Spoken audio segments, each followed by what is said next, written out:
2013 সালের 1 আগস্ট জামায়াতের নিবন্ধন বাতিল ও অবৈধ ঘোষণা করে রায় দেন হাইকোর্ট।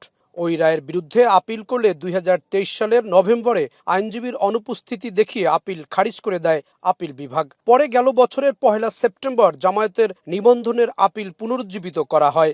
আপিল শুনানি শেষ করে রায়ের জন্য দিন ঠিক করা হয়। রোববার প্রধান বিচারপতি সৈয়দ রেফাত আহমেদের নেতৃত্বে 4 বিচারপতির আপিল বেঞ্চ রায় ঘোষণা করেন। সকাল 10টার দিকে আপিল বিভাগ তার রায়ে 1 যুগ পর নিবন্ধন ফিরিয়ে দিল। বাতিল করেছে হাইকোর্টের রায়। জামায়াতের নিবন্ধন ইস্যুতে নির্বাচন কমিশনকে প্রয়োজনীয় পদক্ষেপ নিতে নির্দেশ সর্বোচ্চ আদালতের।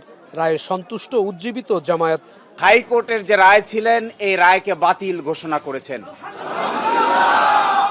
এবং ইলেকশন কমিশনকে নির্দেশনা দিয়েছেন বাংলাদেশ জামায়াতে ইসলামীর রেজিস্ট্রেশন এবং অন্য যে সকল ইস্যু ইলেকশন কমিশনের সামনে আছে বা আসবে সেগুলো যেন দ্রুতই নিষ্পত্তি করেন। শেকড় থেকে শিখরে। সোমবারের মধ্যে রায়ের সংক্ষিপ্ত অনুলিপি হাতে পেয়ে নির্বাচন কমিশনে যাবে জামায়াত।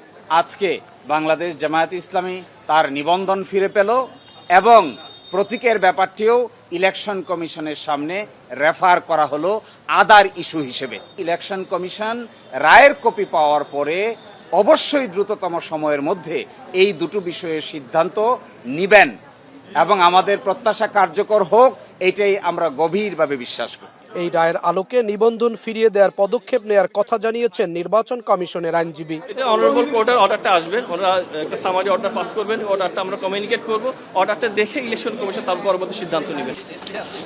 রায় শুনতে আদালতে উপস্থিত হয়েছেন জামায়াতের কেন্দ্রীয় ও ঢাকা মহানগরের নেতৃবৃন্দ।